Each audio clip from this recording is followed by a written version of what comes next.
नमस्ते, राधे राधे, जय श्री कृष्णा। कैसे हैं आप लोग। रॉन्गफुल टर्मिनेशन ऑफ एम्प्लॉयमेंट बिना नोटिस के कंपनी ने निकाल दिया। बहुत बार हम ऐसे केसेस सुनते हैं और आजकल काफ़ी केसेस आ रहे हैं जहाँ पे company without any notice employ को टर्मिनेट कर देती है। अब इन केसेस में कौन कौन से एक्ट में एक तो वायलेशंस हैं, हमारे पास क्या क्या राइट्स अवेलेबल हैं, कहाँ कहाँ केस फाइल कर सकता है एम्प्लॉय। आज उसी से रिलेटेड सारी यूजफुल इंफॉर्मेशन मैं आपको इस वीडियो में दूंगा। Welcome to my channel. Please do like, subscribe and share my channel in case you really like to view and watch informative legal content. Thank you. तो अब हम बात करते हैं कौन कौन से एक्ट में वायलेशंस हैं। सबसे पहले आता है इंडस्ट्रियल डिस्प्यूट्स एक्ट। उसमें ये बताया गया है कि एम्प्लॉय और एम्प्लॉयर के बीच में कभी भी डिस्प्यूट्स होता है तो किन किन बातों का ध्यान रखना चाहिए।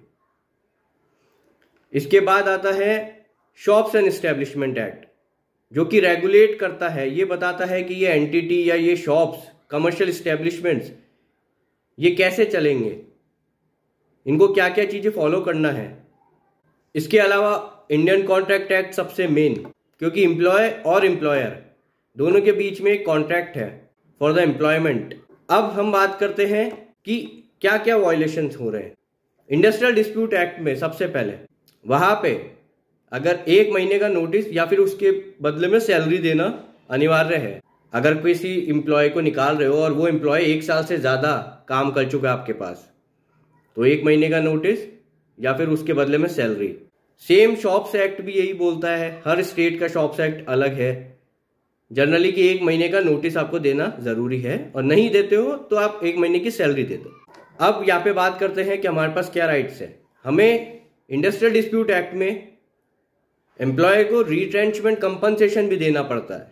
पर ईयर, हर साल की 15 दिन की एवरेज पे हमें कंपनसेशन देना जरूरी है। ये हमारा हक है।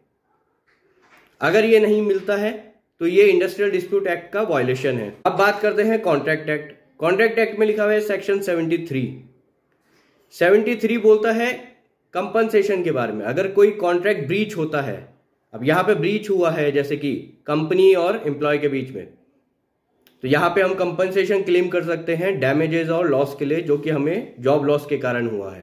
अब हम बात करते हैं केसेस कहाँ फाइल कर सकते हैं।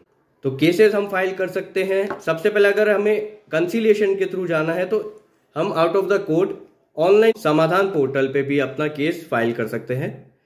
मिनिस्ट्री ऑफ लेबर इस पोर्टल को देखती है।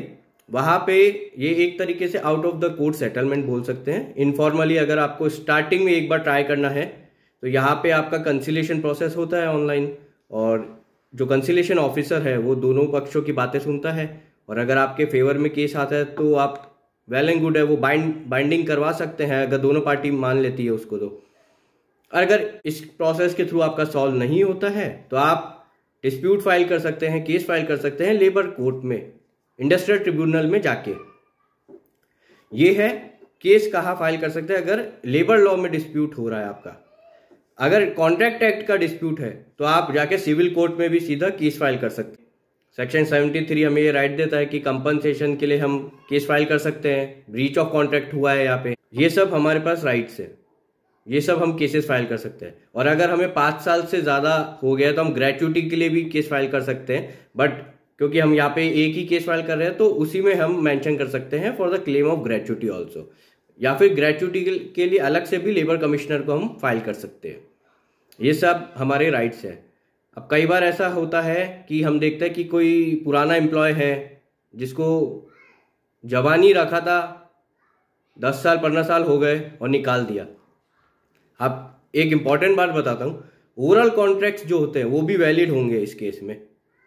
केस टू केस कोर्ट देखता है यहाँ पे, क्योंकि दोनों पार्टी की offer, acceptance, lawful consideration, lawful object, सारी चीजें हैं, तो ये वैलिड कॉन्ट्रैक्ट माना जाता है।